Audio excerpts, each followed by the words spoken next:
खूनी कुआं। सीमा गर्मियों की छुट्टियों में अपनी नानी के गांव आई थी। सीमा नानी के घर पहुंचने के बाद अपनी नानी के पैर छूती है और उनसे आशीर्वाद लेती है। तभी उसकी नानी उससे कहती है, इतनी बड़ी हो गई मेरी सीमा, चल जल्दी से हाथ मुंह धो ले, मैं तेरे लिए खाना लगा देती हूँ। भूख लगी होगी ना? हाँ नानी, भूख तो लग रही है मुझे, आपके हाथ के बने हुए पीले दाल और चावल खाने की। कितना टाइम हो गया है मुझे आपके हाथ का बना हुआ दाल चावल खाए हुए। तू तो नौकरी में व्यस्त थी, तो तुझे कहाँ से टाइम मिलेगा अपनी नानी के लिए? और जब इतने टाइम बाद आई है तो ज्यादा टाइम के लिए रुक कर जाएगी तू। हाँ नानी, इस बार पूरे 2 महीने के लिए आई हूँ। सीमा की नानी अंदर जाकर उसके लिए खाना बनाने लगती है।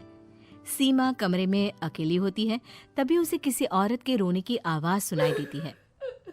वो कभी खिड़की से बाहर झांकती है तो कभी दरवाजे से बाहर झांकती है। उसे समझ में नहीं आ रहा होता है कि आखिर रो कौन रहा है। तभी नानी खाना लेकर आ जाती है। वो अपनी नानी से कहती है, नानी, कोई औरत रो रही है क्या? मैं जब से यहाँ आई हूँ तब से मुझे यहाँ किसी औरत की रोने की आवाज आ रही है। हे भगवान, कहीं ये वही तो नहीं? बोलो ना नानी। अरे कोई नहीं रो रहा, ये तेरे मन का वहम है। और तू ना अब खाना खा ले, ज्यादा यहाँ वहाँ की बातों में ध्यान मत दिया कर। जल्दी से खाना खा और फिर मेरे साथ आ जा मेरे कमरे में, दोनों बैठकर खूब सारी बातें करेंगे। ऐसे ही अगले दिन सीमा अपनी नानी के साथ गांव के बाजार जा रही होती है। उसी रास्ते में फिर से किसी औरत के रोने की आवाज आती है। वो अपनी नानी से कहती है, अरे नानी, क्या सच में तुम्हें अभी भी किसी औरत के रोने की आवाज नहीं सुनाई दे रही? मुझे किसी औरत की बहुत बुरी तरीके से रोने और चीखने की आवाजें आ रही हैं। मैं बहुत परेशान हूँ नानी, आखिर ये कौन है? मुझे लगता है कि सीमा को शहर भेज देना चाहिए, यहाँ रहना उसके लिए ठीक नहीं। नानी बोलो ना, आप चुप क्यों हो जाते हो? सीमा, तू घर चल, मुझे तुझसे बहुत जरूरी बात करनी है। नानी सीमा को घर ले आती है और सीमा से कहती है, सीमा, कल सुबह तू शहर वापस चली जाएगी। अरे अचानक? आखिर क्या बात है नानी, आप मुझे ऐसे जाने को क्यों कह रही हो? मैं बस जो कह रही हूँ उस पर ध्यान दे। तू कल सुबह यहाँ से चली जाएगी, और ये बात मैं कोई मजाक में नहीं बोल रही। तू कल जाएगी तो मतलब जाएगी। अरे नानी, चली जाऊंगी मैं, ठीक है, पर आखिर बात क्या है ये तो बता दो। मम्मी से कोई बात हुई है या फिर मुझसे कोई गलती हुई है जो तुम मुझे अचानक से जाने के लिए बोल रही हो? देख सीमा, रात बहुत हो चुकी है और मुझे इस बारे में कोई बात नहीं करनी। चल, अब चल के मेरे साथ सो जा। सुबह की बस पकड़कर तुझे शहर भी तो जाना है। सीमा को अपनी नानी का ऐसा व्यवहार देखकर बहुत ही अजीब लगता है। उसे कुछ समझ में नहीं आ रहा होता है कि आखिर उसकी नानी उसे अचानक से गांव छोड़कर जाने के लिए क्यों कह रही है। ये सारी बातें सोचते सोचते सीमा की आंख लग जाती है और वो अपनी नानी के साथ सो जाती है। ऐसे ही आधी रात को सीमा को फिर से किसी औरत की रोने की आवाज सुनाई देती है। वो उस औरत की आवाज सुनकर बार बार करवटें बदल रही होती है और तभी उसे सपने में भी एक अजीब सी औरत की परछाई दिखाई देती है, जो इतना चीख चीख कर रो रही होती है कि सीमा डरकर उठ जाती है। वो पूरे पसीने पसीने हो रही होती है। वो अपने आसपास देखती है तो घर में बिल्कुल शांति का माहौल होता है। सीमा घबरा जाती है। वो अपनी नानी को जगाने की कोशिश करती है, मगर उसकी नानी नहीं जगती। सीमा को फिर से उस औरत की रोने की आवाज सुनाई देती है। आखिरकार सीमा अपने आप को रोक नहीं पाती और वो घर का दरवाजा खोलकर बाहर निकलती है। आखिर ये माजरा क्या है? आज तो मैं पता करके रहूंगी। अब आवाज का पीछा करते हुए सीमा आधी रात को गांव के चौपाल के पास बने कुएं के पास पहुंच जाती है, जहां कुएं की चारों ओर बेड़ियां लगी होती हैं। उन बेड़ियों में लगे हुए ताले के साथ एक लाल रंग का कपड़ा और माता रानी का कलावा बंधा होता है। उस कुएं में से सीमा को किसी के रोने की आवाज आती है। सीमा परेशान हो जाती है। इस कुएं में कौन है? कौन है यहाँ? सुनो, कौन है? कौन रो रहा है? वो चिल्ला चिल्ला कर पूछती है और साथ ही लोगों को जगाने की कोशिश करती है, मगर किसी को भी उसकी आवाज सुनाई नहीं देती। अब सीमा खुद उस कुएं के पास की बेड़ियों और तालों को खोलने की कोशिश करती है और किसी तरह कुछ देर की मशक्कत के बाद सीमा उसको खोल भी देती है। और जैसे ही वो कुआं खोलकर उसके अंदर झांकती है, सीमा उस कुएं में गिर जाती है। इतने में उसकी नानी की नींद भी खुल जाती है और सीमा को पास ना देखकर नानी परेशान हो जाती है। नानी घबराकर पूरे घर में उसे ढूंढने की कोशिश करती है, जिसके बाद उसकी नानी और सभी लोग उस खूनी कुएं के पास जाते हैं और सीमा की नानी कुएं के पास खड़ी होती है। सभी गांव वालों और सीमा की नानी को सीमा के चिल्लाने की आवाज आती है। बचाओ, कोई मुझे बचाओ। मेरी बच्ची, हम आ गए, हम तुझे बचा लेंगे। नानी, मुझे यहाँ बहुत डर लग रहा है। यहाँ इंसान की कटी हुई मुंडिया, हाथ, पैर और कंकाल है और खून भी है। नानी, मुझे डर लग रहा है। आप सब मेरी मदद कीजिए, नहीं तो ये खूनी कुआं मेरी बच्ची को भी खा जाएगा। अरे मुझे तो ये समझ में नहीं आ रहा कि आखिर इस खूनी कुएं को खोला किसने। सालों पहले इसको इतनी मुश्किलों के बाद तांत्रिक बाबा ने बंद किया था। अरे पूरा गांव खूनी कुएं के बारे में अच्छे से जानता है, तो कोई भी जानबूझकर तो ऐसा करेगा नहीं। मतलब किसी ने अनजाने में इसे खोल दिया है भैया।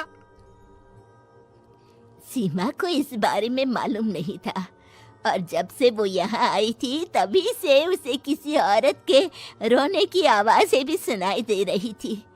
कहीं सीमा ने ही तो उसे नहीं खोला। अगर ऐसा है तो फिर सीमा का बचना बहुत मुश्किल है। वहीं कुएं के अंदर सीमा रोते हुए बैठी होती है कि उसे आवाज सुनाई देती है जो कुएं के बाहर खड़े गांव वालों में से किसी को सुनाई नहीं देता। आज सालों के बाद मुझे ताजा खून मिलेगा। तेरा खून पीकर आज मैं अपनी प्यास बुझाऊंगा।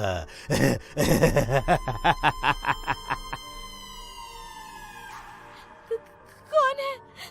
कौन है? मत मारो प्लीज, मुझे जाने दो प्लीज। मैंने किसी का क्या बिगाड़ा है?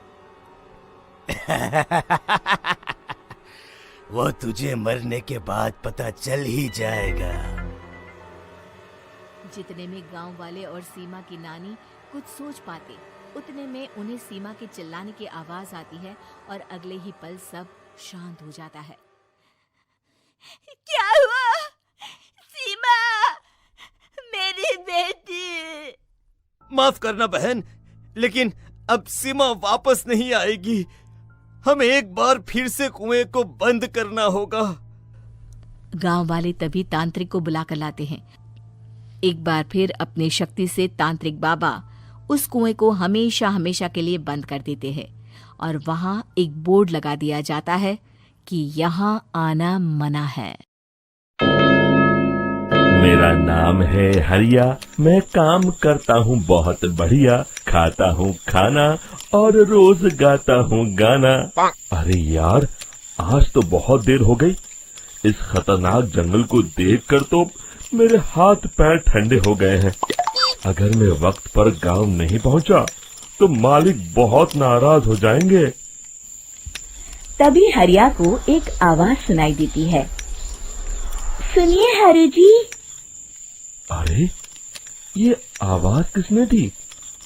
तभी हरिया को सामने कुछ दूर एक औरत खड़ी दिखाई देती है। अरे भाई, ये औरत अकेली इतनी रात को इस जंगल में क्या कर रही है? चलकर पूछना पड़ेगा। फिर हरिया अपनी बैलगाड़ी उस औरत के सामने लाकर रोक देता है और उससे पूछता है। अरे सुनिए, आप इतनी रात को इस खतरनाक जंगल में अकेली क्या कर रही हैं? तभी वो औरत मीठी आवाज में कहती है, अरे हरु जी, आप आ गए। मैं कब से आपका इंतजार कर रही थी। वैसे तो यहाँ से काफी लोग गुजर चुके हैं, लेकिन मैं खास आपका इंतजार कर रही थी। अच्छा, तुम सच कह रही हो? मुझे तो यकीन नहीं हो रहा है। वो क्या है ना, आज तक किसी ने मुझसे इतने प्यार से बात नहीं की। हाँ हाँ हरु जी, मैं सच कह रही हूँ। अब देर मत करिए और जल्दी से मुझे मेरे घर तक छोड़ दीजिए। हाँ हाँ, कौन सी बड़ी बात है, अभी छोड़ देता हूँ। आप मेरे पीछे बैलगाड़ी में बैठ जाइए और मुझे रास्ता बताते चलिए। फिर वो औरत हरिया की बैलगाड़ी में बैठ जाती है और हरिया बैलगाड़ी हाँकता हुआ आगे चल पड़ता है। फिर उस औरत के बताए हुए रास्ते पर चलते चलते हरिया बैलगाड़ी लेकर एक काली गुफा के आगे आकर रुक जाता है। हरिया उस औरत से पूछता है, हाँ देवी जी, आपका घर कहाँ है? यहाँ तो एक गुफा के अलावा और कुछ नहीं है। तभी अचानक वो औरत हवा में उड़ने लगती है। देखते ही देखते उसका सुंदर रूप एक डरावनी चुड़ैल में बदल जाता है और वो जोर जोर से हंसती है। अरे तू तो एक नंबर का बेवकूफ निकला। तू तो बड़ी आसानी से मेरी बातों में आ गया। अरे मर गया रे, ये तो एक चुड़ैल है। हे भगवान बचा ले, ये तो बड़ी डरावनी दिखाई दे रही है। और फिर अगले ही पल हरिया की बैलगाड़ी में रखा सारा सामान हवा में उड़ता हुआ उस काली गुफा के अंदर चला जाता है और वो चुड़ैल भी उस गुफा के अंदर जाकर कहीं गायब हो जाती है। हरिया ये नजारा देख बुरी तरह घबरा और परेशान हो जाता है। अरे ये चुड़ैल तो मेरा सारा सामान लेकर गुफा में गायब हो गई। अब क्या होगा? अगर मैं गांव खाली हाथ गया तो मालिक मेरी अच्छी खबर लेंगे। मेरी इस बात का कोई यकीन भी नहीं करेगा। फिर आखिर वही हुआ। हरिया के मालिक चंपक सेठ को हरिया की किसी भी बात पर रत्ती भर भी यकीन नहीं हुआ। चंपक सेठ को लगा हरिया झूठ बोल रहा है और उसने ही लालच में आकर सारा सामान हड़प कर लिया है। फिर हरिया को बेईमान समझकर चंपक सेठ उसे काम से निकाल देता है। अगले दिन अपनी दुकान में परेशान बैठा चंपक सेठ गुस्से में बड़बड़ाता है, अरे दुकान में तो सामान बिल्कुल भी नहीं है। अब मुझे ही शहर जाकर सामान लाना होगा। फिर वो अपनी बैलगाड़ी लेकर शहर चला जाता है। शहर से सामान लेकर जब चंपक सेठ वापस गांव लौट रहा होता है, तभी उसे एक आवाज सुनाई देती है, चंपक जी, ओ चंपक जी। अरे ये तो कोई मेरा नाम लेकर मुझे पुकार रहा है। फिर उस रास्ते में वही औरत खड़ी दिखाई देती है। फिर क्या था, हरिया की तरह चंपक सेठ भी उस औरत के पास अपनी बैलगाड़ी लेकर जाता है और वो भी उसकी चिकनी चुपड़ी बातों के मुंह जाल में फंस जाता है। फिर चुड़ैल उसे भी अपनी गुफा तक ले जाती है और उसका सारा सामान लेकर गुफा में गायब हो जाती है। बेचारा चंपक सेठ लाचार होकर खाली हाथ गांव लौट आता है। फिर ये उस जंगल में रोज की बात हो जाती है। जो कोई भी शहर से कुछ लेकर गांव की तरफ लौटता, वो चुड़ैल उसे बेवकूफ बनाकर उसका सारा सामान लेकर गुफा में गायब हो जाती। एक दिन हरिया एक लकड़हारे को उसी जंगल की तरफ जाते हुए देखता है। फिर हरिया उसे रोकते हुए कहता है, अरे भाई, क्यों अपनी मौत को दावत दे रहे हो? मेरी बात मानो, आगे जंगल में मत जाओ। वहाँ एक बड़ी भयानक चुड़ैल रहती है। लकड़हारा हरिया की बातों को नजरअंदाज करते हुए कहता है, अरे भाई, मुझे पहले ही बहुत देर हो चुकी है। मुझे जाने दो भाई। शाम तक लकड़ियाँ काट कर शहर के बाजार में बेचना है। तुम अपनी ये कहानी किसी फुर्सत में बैठे इंसान को सुनाओ। मैं तो चला। इतना कहकर लकड़हारा वहाँ से आगे जंगल की तरफ चला जाता है। फिर अगले दिन गांव के मुखिया के घर के बाहर बहुत सारे लोग जमा हो जाते हैं। तभी हाथ में कुल्हाड़ी लिए खड़ा लकड़हारा कहता है, अरे मुखिया जी, अब आप ही हमें बचाइए उस जंगल वाले चुड़ैल से। हमारा सारा काम तो शहर से ही होता है। अरे मुखिया जी, उस चुड़ैल की वजह से तो मैं पूरी तरह बर्बाद हो गया हूँ। हम सबको मिलकर उस चुड़ैल का कोई इलाज करना पड़ेगा। तभी भीड़ में खड़ा वीरा कहता है, आप लोग चिंता मत करिए, कल से वो चुड़ैल किसी को नहीं लूट पाएगी। मेरे पास एक बहुत अच्छी तरकीब है। तभी चंपक सेठ उसका मजाक उड़ाते हुए कहता है, अरे तेरा नाम वीरा है तो क्या हुआ? तूने अभी उस चुड़ैल को देखा नहीं है?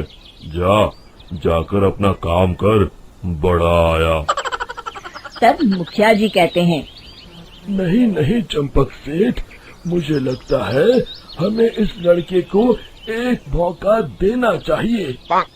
फिर सभी गांव वाले मुखिया जी की बातों से सहमत हो जाते हैं और वीरा शाम को एक बैलगाड़ी में कुछ सामान लादकर उस जंगल की ओर चल देता है। वीरा, ओ वीरा, कहाँ जा रहा है? तभी वीरा मुड़ के देखता है, वही चुड़ैल एक औरत के रूप में खड़ी है। अरे बहन जी, मैं आपको ही ढूंढ रहा था। देखिए, मैं आपके लिए क्या लाया हूँ। हैं? अरे वाह, तो खुद मेरे लिए इतना सामान लाया है। तू ही अकेला गांव में समझदार है। जरा देखो, मैं भी खोल के, बड़े भूख लगी है। जैसे ही चुड़ैल उस सामान पर से कपड़ा हटाती है, एक भगवान शिव की तेज रोशनी उसके अंदर मूर्ति से निकलती है और चुड़ैल अपने असली रूप में आकर जलने लगती है। अरे मैं जल रही हूँ, बचाओ! बचाओ! ओम नमः शिवाय! मर गई मैं! देखते ही देखते वो चुड़ैल राख के साथ उड़ जाती है और सभी गांव वाले भी वहां जाते हैं। शिक्षा बुराई पे सदा अच्छाई की ही जीत होती है।